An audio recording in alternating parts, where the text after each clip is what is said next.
आज हम पढ़ेंगे methods of calculating depreciation amount. हम जो डेप्रिसिएशन चार्ज करते हैं उसका जो अमाउंट होता है वो दो चीज़ों पर मोस्टली डिपेंड करता है। पहली चीज़ होती है डेप्रिशिएबल अमाउंट, मतलब वो अमाउंट जिसके ऊपर हम डेप्रिसिएशन चार्ज कर रहे हैं, और दूसरा चीज़ क्या होता है, दूसरी चीज़ होती है कि हम किस मेथड से डेप्रिसिएशन चार्ज कर रहे हैं। अब हमें किस मेथड से डेप्रिसिएशन चार्ज करना है वो कुछ चीज़ों पर डिपेंड करता है। किन चीज़ों पर? पहला तो कि असेट किस टाइप का है, मतलब असेट किस प्रकार का है। दूसरी चीज़, हम जो असेट यूज़ कर रहे हैं वो उसका जो काम है, मतलब जो यूज़ है वो किस नेचर का है, किस चीज़ के लिए, किस काम के लिए हम उस असेट को यूज़ में ला रहे हैं। दूसरा ये है। और तीसरा ये होता है कि बिज़नेस में क्या सर्कमस्टांसेस चल रहे हैं, मतलब बिज़नेस में सिचुएशंस क्या है।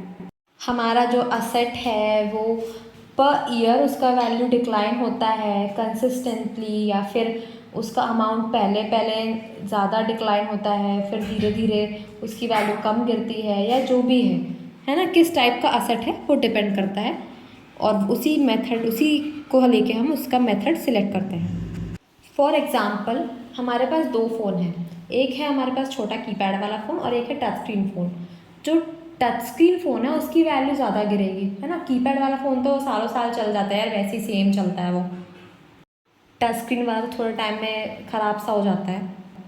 दूसरा है कि हम असेट को यूज़ किस लिए करते हैं। अब जैसे मान लो तुम्हारे घर में तुम्हारी मम्मी का फ़ोन है और तुम्हारा फ़ोन है ना। अब तुम्हारा फ़ोन जो है तुम ऑब्वियसली ज़्यादा यूज़ करते होगे अपनी मम्मी से। तो मम्मी तो यूट्यूब में बस खाने बनाने की वीडियोस देखती रहती हैं, फेसबुक चलाती हैं, गुड मॉर्निंग के मैसेजेस भेजती हैं।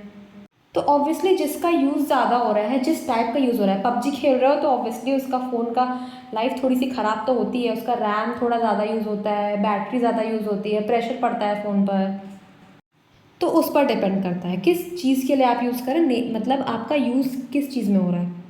अब तीसरा क्या होगा कि बिज़नेस की कंडीशंस कैसी, मतलब बिज़नेस आप क्या कर रहे हैं। अगर मान लो आप कुछ ऐसी चीज़ें करते हैं बिज़नेस में जो पता है कि थोड़े सालों बाद उसकी टेक्नोलॉजी चेंज हो जाती है बार बार, है ना, तो उस बिज़नेस में आपको फिर पता है कि आपको ऐसा डेप्रिसिएशन मेथड यूज़ करना है जिसमें आप जल्दी जल्दी से डेप्रिशिएट कर दो मशीन को। अब देखो, आपको पता तो चल गया कि आपको कौन सा मेथड उठाना है, हाँ।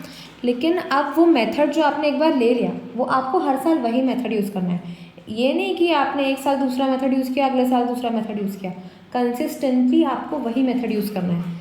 अगर आपको मेथड चेंज करना है तो तब होगा वो जब कुछ स्पेसिफिक कंडीशंस होती हैं जो कि AS 6 में बताई गई हैं, तभी आप उसको चेंज कर सकते हैं। हम ज़्यादातर दो ही मेथड्स यूज़ करते हैं डेप्रिसिएशन कैलकुलेट करने के लिए। पहला है स्ट्रेट लाइन मेथड और दूसरा है रिटन डाउन वैल्यू मेथड।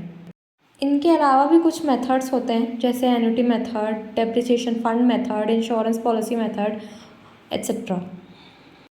हमारे लिए मेन है स्ट्रेट लाइन मेथड और रिटन डाउन वैल्यू मेथड, जिसको हम अगले वीडियो में पढ़ेंगे।